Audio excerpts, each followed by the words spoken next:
Hello, welcome back to Saturn Sirens. Today we're going to be going over the fourth house. Follow us on TikTok. We have me on Six and Stones Astrology, Mary on Astrovave 89. Here on PZ Astrology. PZ. Yes. Okay, so Mary, take it away. Yes, so the fourth house is what we're talking about today. It is an angular house. It's at the very bottom of the chart, and it very much represents the most private side of us. It's what lies below the surface, what we keep hidden. It also represents your lineage, your ancestry, your roots, your parents.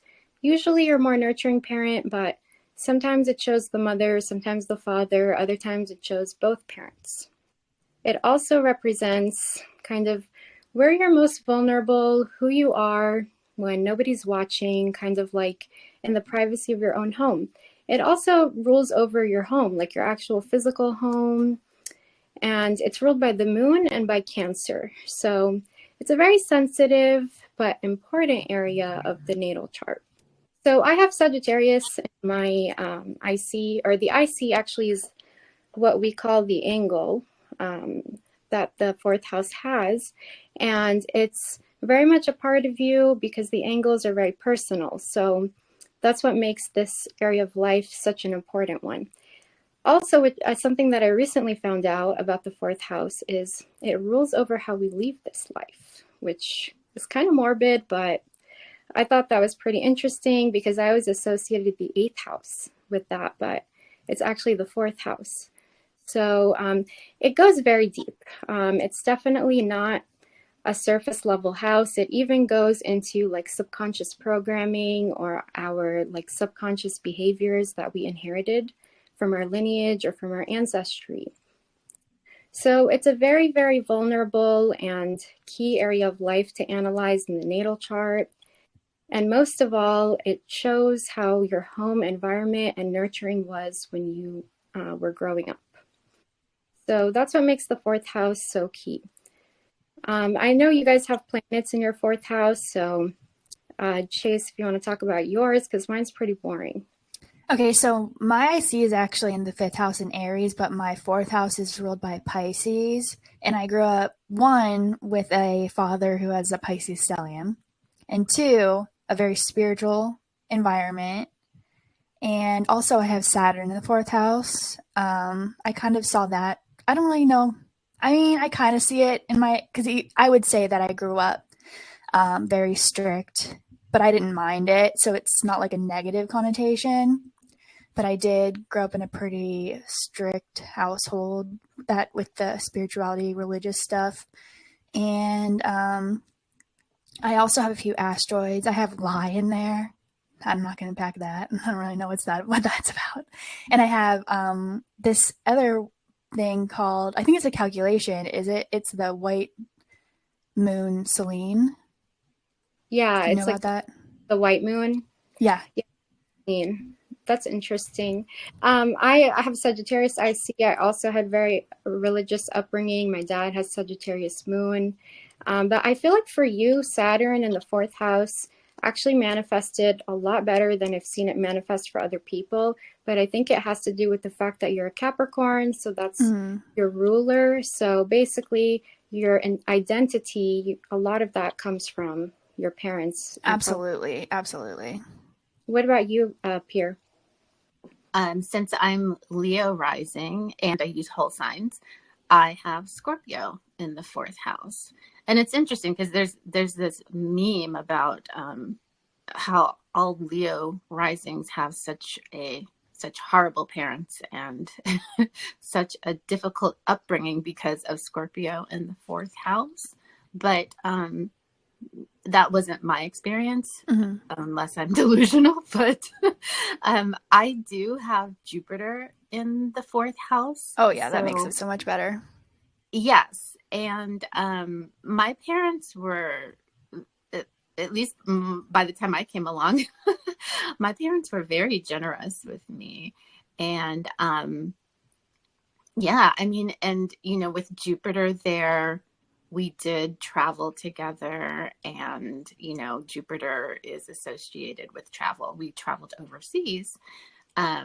So that makes a lot of sense for me. Now, I will say that, Scorpio, having a lot to do with hidden things, there probably are a lot of things that I don't know, especially with my mom, about her upbringing and that kind of thing, lineage type things. So, that could be where that played out.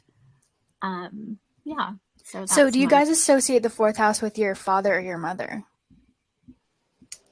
I feel like it's my father because he's Sag Moon, and he was the reason I moved a lot. Because I moved a lot too, because my fourth house is ruled by Jupiter, so kind of like you, Pierre. And it's funny that you mentioned the Scorpio fourth house, actually, because they almost always come from such a secretive family where they kind of had to even hide stuff from their own family. But for you, because of Jupiter there, I really believe Jupiter just blesses any area of life. So I love seeing Jupiter in the fourth house because it always implies, for the most part, if there aren't other malefics, that the parents were a positive type of influence on the person. And I know, like, when my son was born, he also has Jupiter in the fourth house, and it's his chart ruler. I was like, yes, that means I'm going to do something right, or at least I would hope, So, but also for you, Pierre, don't you also have the moon in the eighth house, right? So I do, yeah. That fit in too. I have the moon in the eighth house, and it's funny. Your son and I, we're definitely probably in the same soul group too. We have so many similar placements. Well, as far as whether the fourth house is my mother or father, I had this discussion when I had my session with Mary. So everybody have a session with Mary. Book with Mary. Book with Mary. In the session, I said that I thought the fourth house was my dad, and my mom was the 10th house because I was her Saturn return person, and we have the same Saturn in my 10th house. But I thought about it later, Mary. I was so silly. So I have Jupiter in the fourth house, right? And my mom was a lawyer, which often Jupiter is associated with law, right? Yeah. And my dad worked for the government, and I have Saturn in the 10th house. So, and he was a buildings manager. So I have Saturn in Taurus in the 10th house. That's like literally a buildings manager. So I don't know. I can see it both ways. Me too. But yeah. And maybe it's that kind of astrology thing that might kind of shift depending on circumstances, because I can't remember which book I was reading it, and it said something about the non-conditional parent is the fourth house, and then I guess the 10th house is kind of like the guiding one. So maybe that changes. I feel like it can show both parents very often. Sometimes it's clear cut, like sometimes the father's sun sign will be the fourth or the 10th house, and the mother's sun sign would be the opposite. Other times I find that the fourth house actually shows both parents. Sometimes the dad shows up in the ninth house. So it's kind of weird like that. And I honestly always thought it was very like black or white, where the mother was the fourth house and the father was the 10th house. But I think the rule of thumb that I read is the fourth house is the more nurturing parent. The 10th house is the one that had more authority over you. But nowadays, I mean, family dynamics have changed a lot. So sometimes the mother is the breadwinner and the father is the stay-at-home parent. So I think that was also the case for you, Chase, which makes a lot of sense because you've got Saturn in the fourth house, and Saturn's a lot about the father. Yeah, my dad was a stay-at-home dad, and my mom's a breadwinner. And I was reading the 12 Houses book by Howard Sasporta, and it has Liz Green collaborated a lot with him on it, and she says that she mostly sees the fourth house play out as the father. Interesting. Yeah, I've Mm-hmm. read so many conflicting views about the fourth house where some people think it's a father, mother, or some people think it's both. I honestly just try to be more, just not so rigid about analyzing the fourth house because most of all, it shows the type of home you grew up in Right. and how your childhood was kind of like. I mean, the fourth and the fifth house, I would say, show the most about your childhood. And obviously, they're rulers and the moon and the sun, because those are the rulers of those houses. So that's how I like to analyze it. Yeah, and I think that the ruler is very important. There's an astrologer on TikTok who I've seen who's also a Leo rising, and he says, well, I have Jupiter in my fourth house and I had a horrible upbringing. Hmm. And the what I saw, I can't remember excuse me. I can't remember all of his chart. I'm sorry, guys. Is it Mystic Rebels? I'm not going to say who it is. You've probably seen him on your FYP. It's very... Well, he also has Pluto there, though. He's got Oh. Jupiter and Pluto, I think, right? See, what I can remember from this person's chart is that the ruler of his fourth house was it was either in detriment or fall. And even though Mars rules Scorpio traditionally, and modern, I don't do modern rulership, you guys do, but in Pluto, whatever. I have my Mars is in dignity in Aries. So that would lend a better environment to the fourth house when you have a planet in dignity. Even though, well, I'm not going to go into it, even though Mars is not great in my chart. I mean, it's okay for me, but traditionally it would be my most difficult planet.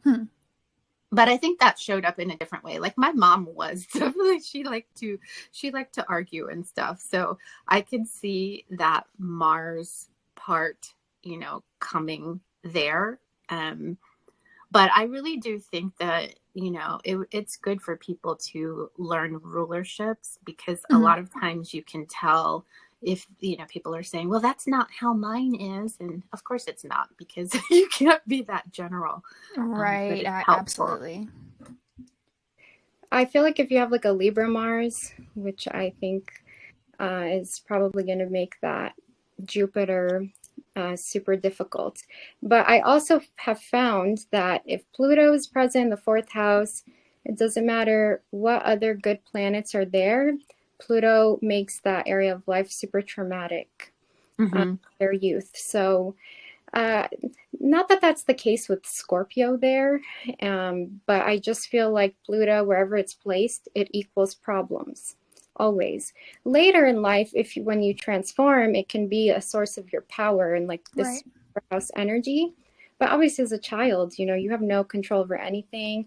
You're completely at the mercy of your family and you don't get to choose anything. So with Pluto there, I could see how the person would walk away with some trauma. A lot of times too, they could have like lost a parent or they just come from like an abusive home where there was domestic abuse. So I pretty much never seen Pluto manifest positively in the fourth house. I think that it's probably a lot of people in your generation. You have Pluto, Scorpio, Pluto. Yeah.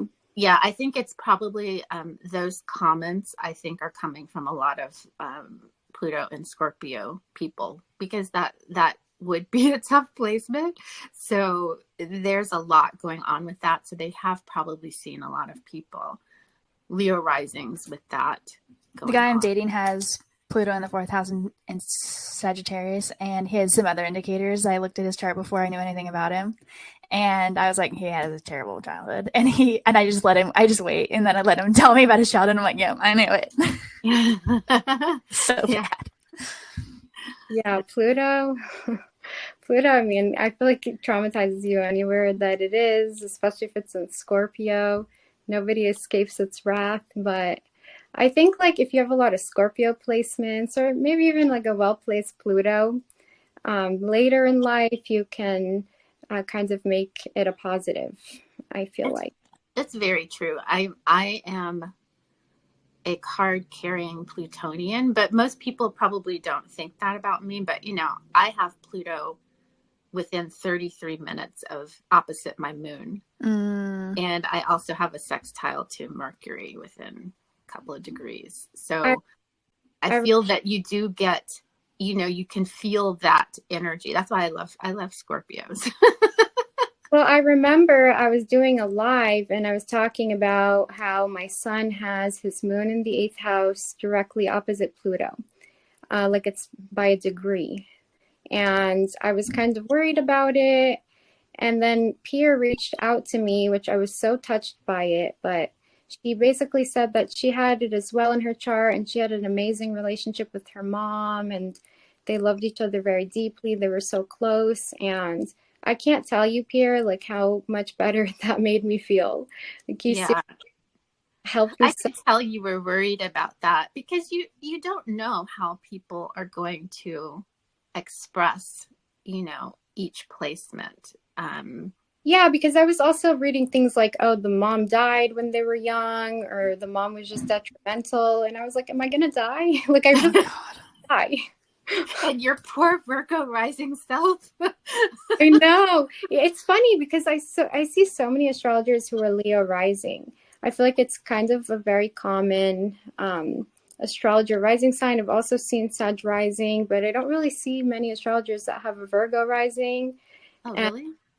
yeah, maybe like one or two, but I see so many who have Leo risings, at least the ones that I like and that I follow. A lot of them have Leo rising. So I Here. wonder if the Virgo rising thing is kind of makes it more difficult because we do tend to take things more literal and worry a lot, I feel like. So sometimes I really question, like, is it a good thing that I know astrology or would I be better off just not knowing? I think it's I good. do that too. Because you can never unknow it. Like that's it, you open Pandora's box and that it even like rewires your brain, I feel like, where you cannot even think of things non-astrologically. I feel like we apply it to everything.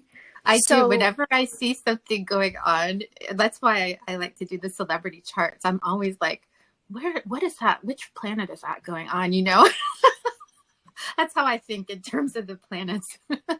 And What were you saying, actually, Chase? Oh, go. so how was your relationship with your mom? I know it was good. Do you was it like transformational? Like, was there a lot of like change in it? When I say it was good, I think a lot of it for me is because, I'm a Pisces moon and I'm Aquarius. So, for me, it's like whatever, well, however you also things have your are. North Node, right? I what? Don't you also have your North Node there too? In Pisces, yeah. Yeah. And it's about 15 degrees away. But I would say that like my mother she was the one who shaped my everything, she was the one, she was brilliant. Even we'll talk about Mercury and Sagittarius, but she was very brilliant. She had me reading before kindergarten, or before nursery school. I would say that when I was a teenager is when it got conflict. But with that Pluto moon, and when we're talking about the moon, it does relate to the IC as well. You know what I mean? So we're not really that off topic. Right. But I was obsessed with my mom when I was little, and she would come home from work and I would be like on her, and she would be like, That's my son. give me some space. I need to even just take my clothes off. What? And the other thing that we've talked about with the Pluto moon and the eighth house moon is that you just take on other people's emotions. And I can remember when I would say to my mom, I'd say things like, you don't like me. And she'd be like, that's not true. Not that she didn't like me, but You know, you say things to people about how they feel, and it's internal, and they're kind of like, no, no, I don't. You know what I mean? And so that can cause a little bit of conflict in the relationship. So I think that I did have some of that. But like as the years went on, I spent so much time with my parents. And you know, that's that Jupiter thing. I traveled, like I said, overseas with them, several trips. And I have the ruler of my fourth house in the ninth house, which is about foreign travel. Um, and, you know, I took care of my parents in end of life. So, you know, and I'll say that I do not have any unresolved issues with my parents, even having that Pluto moon. And that's potentially, you know, a part of my Jupiter being in the fourth house. So, like your Pluto moon, which, you know, references the mother, it resulted in a very positive relationship. So, even though Pluto is a scary planet, it can have good results. Yeah, I'm not going to say we didn't have any conflicts, Mm-hmm. but you know, I would say she maybe spanked me until I was like 6, if we want to talk about, you know, that kind of thing. But I was not abused. Like I don't have any of that. And I just think, you know, it might be because she was, you know, more evolved or something, even though, you know, there were probably things that she didn't really acknowledge in the spiritual realm. But I don't know how, I don't even know why my Pluto moon played out like that. I feel like it could also play out like your mom wants to protect you from the Plutonian side of life, because Pluto's the deepest, darkest fears, but it's also a generational planet. So it's like outer circumstances that you have no control over that would harm you. Because I thought about it a lot, and I was like, why would my son have moon opposite Pluto? And I was like, well, an opposition is about balance. And what if it implies that me, the mom, tries so hard to protect him against that Plutonian side of life? So problems, anything that could harm him. And I feel like that could have played out that way if it were to be positive, for sure. So your mom just wanted to protect you. Yeah. And that's true. And you know, a funny thing about that, and this also relates to the Jupiter in the fourth house, is when my mom was, you know, here at end of life, and I was going to the this trustee where we were setting up things, and I was trying to, my mom developed dementia. So I was trying to, this is the other thing about Pluto moon. I end up controlling her resources, right? Moon in the 8th house, Pluto, you know, in my 2nd house. So I ended up in the end of her life controlling her resources, which is Pluto moon. This is literal. But we were trying to get her to understand, you know, like not driving or stuff like that. And the lawyer says to her, well, when Pierre was little and she wanted something that you know, maybe wasn't good for her, you had to tell her, or she was asking for something, and you had to tell her no. And we were both at the same time, my mom and I said, well, she never asked for anything. You know, I never asked for anything because my parents, I mean, I just had stuff. You know what I mean? Like I never wanted for anything. And I think that that is a lot, probably that Jupiter ruled by a dignified Mars. Definitely, yeah. I read that it's so positive to have Jupiter associated with the fourth house in general. I too have the ruler of my fourth house in the ninth house, like you, so the travel thing was there. But my Jupiter is on a really malefic fixed star, which I didn't even use fixed stars until I kind of saw it play out, and then I looked it up. It's exactly on Algol, which is kind of the worst fixed star that you can have. So I think that's also where a lot of the trauma comes from for me. But for the most part, I would say like 90% of the time, having Jupiter associated with the fourth house is usually a really positive thing. like the parents were super generous, the parents taught you a lot, and most of like your wisdom and your sense of joy comes from the parents. It's very similar to Jupiter in the first house too. I feel like when you're born with Jupiter in the first house, especially in Sagittarius, it's usually like this, they were born into like a very loving family with like a silver spoon in their mouth, and they just have this endless optimism to them. Mm. I think Chase could vouch for that too. Yeah. I was joking with Mary. She was saying I make 12 house placements look good. And I said it's Jupiter in the first house. And the TikTok suddenly says, "Thank you to my man. Thank you to my man." I was like, "Thank you to my man, Jupiter." Yeah, I don't feel like you're a 12th houser at all. I feel like you're just Jupiter. You are the embodiment of Jupiter. At least that's the energy that I get the most from you. But also, like when you have your North Node in the 12th house, I think it makes that area of life more positive. And my lunar nodes are direct. I feel like that's important. Yeah, that's so mine. Oh, cool. No, actually, mine looks like it's stationed, but it's not retro.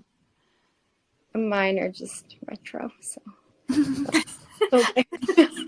I don't like the 12th house, to be honest. I've been having 12th house transits for so long now, thanks to Venus retrograding there, and I have a hard time with it. It makes me feel like I'm sleepwalking through life, like I have no energy. When anything transits my 8th house, it's like, my 12th house, it's like it zaps my energy from me. So I'm like, how do 12th housers do it? Like, how? I sleep a lot. Yeah, I sleep a lot.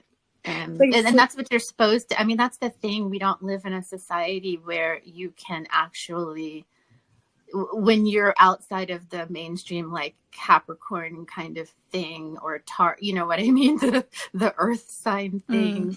You're not able to really live your way, you know, like the 12th houser is supposed to be there kind of resting, getting the messages from the collective consciousness and, you know, helping society that way. But we have to often go against our internal drive, which is unfortunate. Yeah, that's exactly how I feel. But I think with the North Node there, it's like your life purpose. So life makes it easier for you it provides you the resources or whatever you need to accomplish that. So that helps. Right. I think Virgo, Capricorn, all of those like go energies have the hardest time with 12th house energy because they just want to stay productive. Usually it's because they're avoiding any of that stuff. So I think that's also why I have my North Node in Pisces. And South Node in Virgo. Both of us, Pierre and I, are kind of trying to release that toxic productivity and slow down and tap into the collective. But I have my South Node in the 6th house, so I'm in the club. Same, yeah, that's the same. That's awesome. I even make that connection. It's amazing how many connections we have. I think that's why I really enjoy. I'm so happy you guys invited me here. I really enjoy our discussions. And like I told Mary after the last one, I'd listen to our podcast. Heck yeah. Oh, we love you, Pierre. We were so hoping you were going to agree to come on the podcast. It was Chase's idea, and I was thinking it though. She literally read my mind, and it was her idea, and we were just like, oh my God, we need to get her. Like, she would be amazing. Literally, like the day before, I said, Mary, we should get a guest, just a guest. And she was like, well, who? And I was like, I don't know, maybe we'll make an astrologer friend. The next day you had your booking with Mary. So you just like fell into our laps. Oh, wow. Yeah, it was like you literally just, it was so divinely guided, honestly. And it was just. I get tingles on my head now. Like literally the day before I was like thinking about it. Like it really then it just manifested. It's awesome. So I love astrology so much. My husband, who supposedly doesn't even believe in this stuff or astrology, the other day watched some video and left a comment about, it was like somebody doing something stupid, and he was like, well, that person obviously hasn't gone through their Saturn return yet. And I'm like, oh my God, that is the sexiest thing you could have ever said. Right? literally, he's like, I don't know who I am anymore. He's like, I'm becoming you. That's the same thing with my guy. I can't remember exactly what it was when I was talking about to him last week, and that he was like, "Oh, that's because something." I think it was like the reverse nodal return or something, and he starts talking about it. Like, he does that all the time. Or he'll be like, if I'm like all emotional, he'll be like, "Did you check your transits?" Like, not in a mean way, you know Yeah, what but I just in a mean? sweet way. But like every time it'll be like my moon is, doing something to my moon. And Oh man, I feel like they listen so much more than they let on to. So sneaky. I'll say this and then we can wrap up. But I just started dating somebody, and he calls me my Capricorn. So Yeah. he doesn't know a lot yet because I just met him, but he's sweet about it. He's like learning. well, we like that. Yeah. All right, that's where we're gonna end it. And next week we're gonna talk about the fifth house, which is really fun. So I'm sure that'll be a really good episode. So stay tuned for that, and we'll see you next time. Bye. Bye. Bye.